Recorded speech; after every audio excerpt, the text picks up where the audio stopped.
Hello, everyone. So today I'm here with Matthew. Welcome to the channel, Matthew. Thanks, and it's nice to meet you, Hunter. Excellent. So I was actually very curious about your knowledge of dragon entities and what it's like working with them. You can, of course, talk about any entities that you work with in regards to dragons for this subject. What what do what is the difference between a dragon entity and working with like a god or a spirit? Is there like a difference in how it feels? Well, usually, for me, like their energy is a lot more like potent or more chaotic in nature.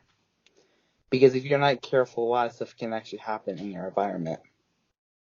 Like, are you talking about like they'll have an effect on your life that you didn't predict, or like your direct environment as far as The like you don't direct have? environment and also your life in general, Okay, so that they might draw some energy from you that you didn't realize was a thing, Yeah, or yeah. and usually you can feel like how they're feeling and everything through their energy. Like the Okay, rain would change how it's like being hot or cold or and everything. yeah, because like when I found that when you're dealing with the dead, it does get cold, even if it's not necessarily a negative entity. Yeah. Um, so with dragons, that they feel like very ancient entities. The little bit that I know about them, um, in a way, are they kind of alien and foreign to what we understand on usually? Yeah, they definitely are when it comes to that. Yeah. So so as far as their alien energy, does it feel like something that is a part of our self that still exists, but we haven't had contact with it, or is it just something completely foreign to us? Um, it's usually mostly foreign, but for younger dragons, it could be like a part you might actually understand it somewhat because they're still learning. Yeah. More like a younger dragon, like a hatchling. Yeah. So I've in Vodou I've worked with Damballa, and Mhm. that the energy has always been very foreign to me. Do you have any working experience with Damballa or dragons in the Vodou tradition, or is it mainly Eastern? More Eastern for me it has been. Okay. So and when you say Eastern, do you mean like India, Asia, More or like Asia, okay, like the like serpent-like ones. so Chinese in a Yeah, way? Okay. Chinese, no, yeah. Is there a particular Chinese one that you'd like to talk about? Because I don't have a lot of dragon knowledge, but There is one who is actually all about the dead. Like he helps you out with necromancy and is talking to the dead. He will. okay. And is he does he have the nature of letting you communicate to the dead and respecting the dead, or is it like he's It's more respecting the dead and everything. Like he'll tell you like pretty much how to like I think like a time limit he usually will give you, like 5 minutes. And then that makes after five sense? minutes is up. So when we're dealing with these certain dragon entities that we're talking about, when it comes to like necromancy, um, do you have to make what are the offerings that you make to a dragon like that? Because For them they usually sometimes they might ask for blood, some kind of instant, some kind of food and alcohol of some kind. At least the one I worked with did. that sounds very similar to voodoo spirits or voodoo loa. Yeah. Um, Father of the Wall for the dragon so you king. were talking about alchemy in relation to one of the dragons that you work with. What kind of alchemical stuff does that dragon teach you about? I mean, just in He general. actually has not been teaching me alchemy at the moment. He won't yet. He told me that I'm not ready for it just yet. Hmm. But I know he pretty much, some stories say he was the one who taught humans alchemy. And which dragon is that? What's the name of that dragon? Orvis. Orvis. Yeah. So we get the idea of the snake eating its tail, the infinity symbol that we all Yes. know. So when I delve into Indian alchemy, it's similar to Western alchemy in a sense, but Indian alchemy is very much transmuting the entire body instead of just transmuting a piece like the heart itself or your Yeah. intention. Um, are we talking about a larger transformation when it comes to Eastern alchemy for dragons? Yeah. Definitely a huge transformation and everything. Because, like, I remember he taught me, like, the rule of, like, pretty much you have to, like, equal exchange. Is what he's always taught me now at the moment. So So I have to equal get exchange with him, or equal exchange with like the when universe in general? the universe and his alchemy in general. He always tell me that like if you want to just have to get equal exchange from that. That makes sense. So and even shows like Full Metal Alchemist kind of like delve into that. But I mean that's they're robbing kind of like Eastern alchemy and stuff. But Mm-hmm. so when you're offering blood, what do you expect to get in return if it's the equal exchange and not just an offering? It's pretty much just as powerful as that as blood, which of course blood magic is very powerful. Mm-hmm. So you always that type of energy you expect to get it back in some way to help you. Mm-hmm. So is it like a manifestation of something you want to happen in your life, or is it some knowledge that'll pop into your head, It or could what's be the nature? knowledge or manifest something in life. It could be something you pretty much want. It can Oh, be. okay. So we talked briefly about, I think, well, I mentioned the Greek understanding of dragons and how they view serpents as well as being healing entities. So, when we're talking about healing, are we just talking about physical healing, or are we talking about like spiritual It, astral healing? it's spiritual as well. Definitely the one I work with, he does a lot of spiritual work. So, can you name like an example from your personal life as far as, well, that you don't have to be too personal, but from your life that's helped you transform spiritually and astrally, maybe? Well, for him, like he's always, because myself, I used to be a very like broken person because of my past, and when I met this one dragon, he like slowly helped me like heal myself. Because he always taught me that like I can't heal others if I don't heal myself. So it helps you kind of heal trauma in a way that upon Yeah, your astral body in that way. yeah, he helped me. Um, My mental problems he helped me with too. yeah. I mean, of course, I have schizophrenia, so I know about mental problems, and I feel like my own gods and spirits has helped me a lot with that as well. Yeah. So uh, when it comes to like, do you when you're communicating with a dragon, is there a certain part of your brain that you feel it in as far as that connection, or is it just does it completely external? Is there something that you feel physically? It's usually like my whole body starts to shake with the energy most of the time, or I start to feel them. Sometimes So I is it connected to your nervous system, do you think? Yeah, I believe so. At least for me, it was because like I always feel them, and Yeah. I can feel their emotions and everything. So is it intrusive? Do you feel like it's kind of forcing something onto you, or do you just accept it in a way? Like my eyes accept it. Like at first, it was kind of forceful until I got used to it and I accepted it. Hmm. Okay, so you know the dragons are usually considered like these vast forces that have always that have been here longer than human beings. Their spirits have been here longer than human beings. Do you think that do you think that overall dragons are trying to teach us, like just overall in general, or do you think that there's only certain dragons that actually want to benefit humankind? Well, most dragons do want to help people, but they're very specific on who they are because they can actually see, like for your, well, at least when I learned, they can see for your soul and know if you actually are really worthy to want to work with them and such, and you're not going to lie to them or hold anything back from them. And that's true because even spirits and gods that I work with, it's kind of like they're looking down on us as like a flat circle. Like they can Mhm. basically just see all the way through us. Yeah, So that basically makes sense, right, with dragons as well. yeah. Because like they have done that with me a lot of times, just to test me, see if I'll lie or not.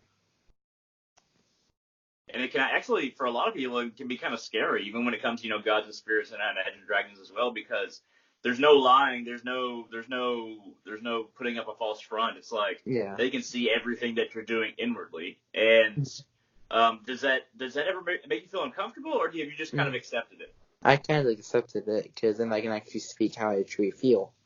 I Yeah. can.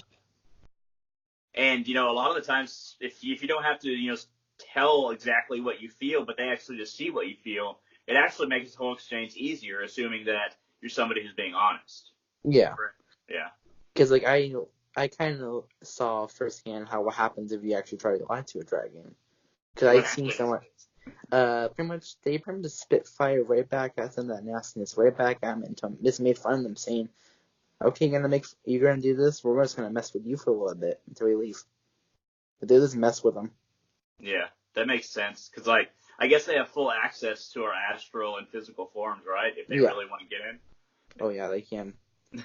Because like, Orbis has actually done it to me before. He's actually just took over my physical and astral body. He just went right into me. At one point, he did. How did Because he it? was. How did That's it okay. feel? It was like really interesting. It was like warm and such, but I can feel like his anger because he was mad at one of my friends for being really disrespectful, and he was not happy with them. So, with dragons like Oberos, or I think I'm saying that right, Oberos, something like that. Do they have the same concept of time? Like, They do somewhat, but not really at the same time. Like they're like, because I noticed there's some form of time for them, but not really. It's like way slower than for us in the physical plane. some entities that I dealt with in the astral realm, time doesn't pass the same way as it does in the material universe, and it doesn't pass in regards to relativity and just keeps on ticking. For a lot of astral beings, it's just time goes by based on events Yeah, and things that happen.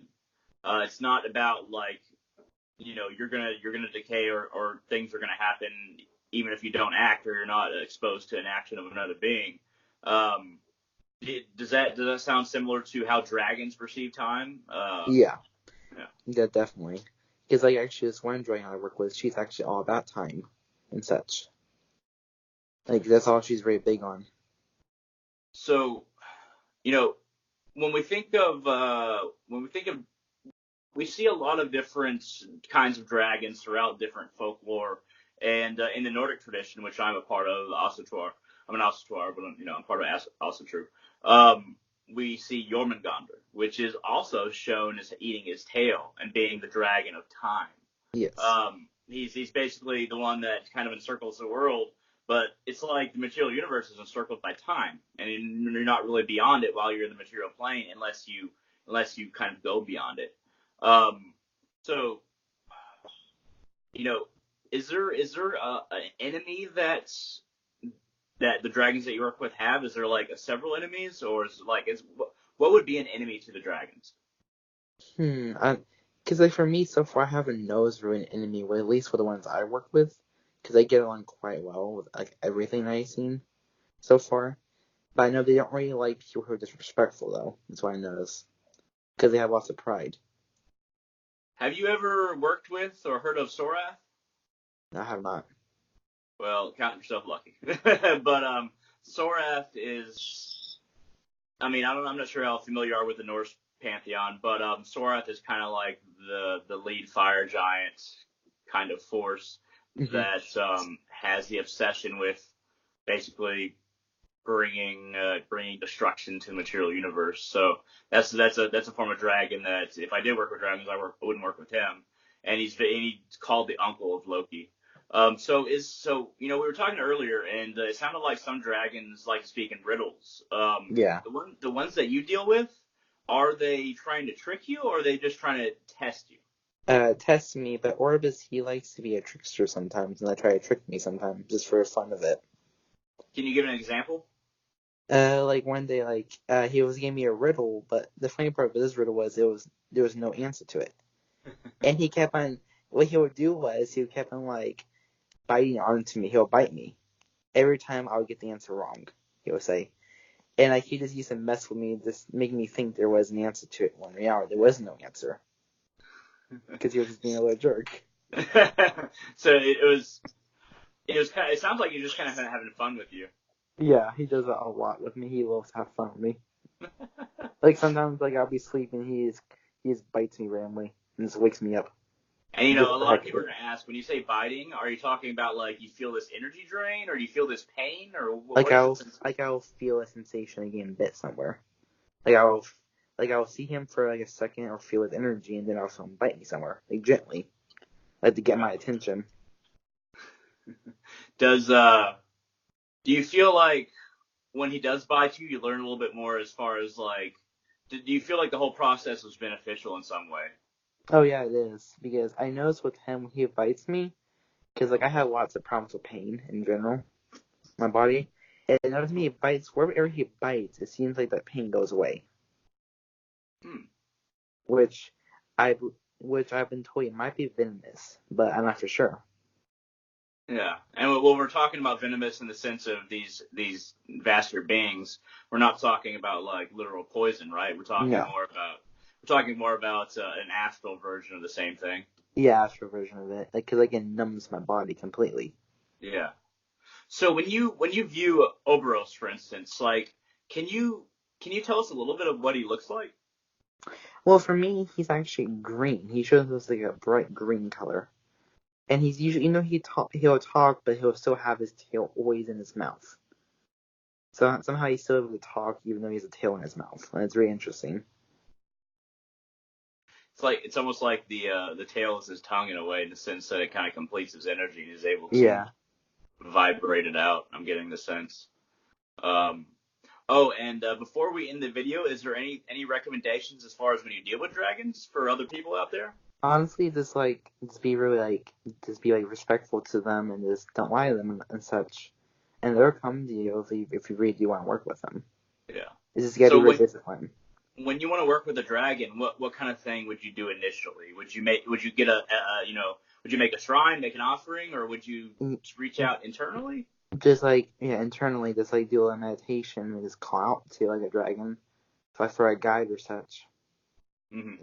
And there, then one will come to you when they think you're ready. So it's all about being ready for that experience. Yeah. Excellent. So we're gonna go ahead and end the video there. Hopefully, we'll have more videos like this from our cooperation in the future. Yeah. I thank you very much for being on the channel. Thanks. It's nice talking to you. Nice talking to you. So we'll go ahead and keep on talking after the video ends. But anybody at home, if you have any questions, comments, concerns, shoot them down in the comment section below. I'd love to check them out. Perhaps my friend Matthew here will check them out as well. And we'll try to get you information based on your questions. So don't forget to love each other, and I hope to see all of you on the channel in the future.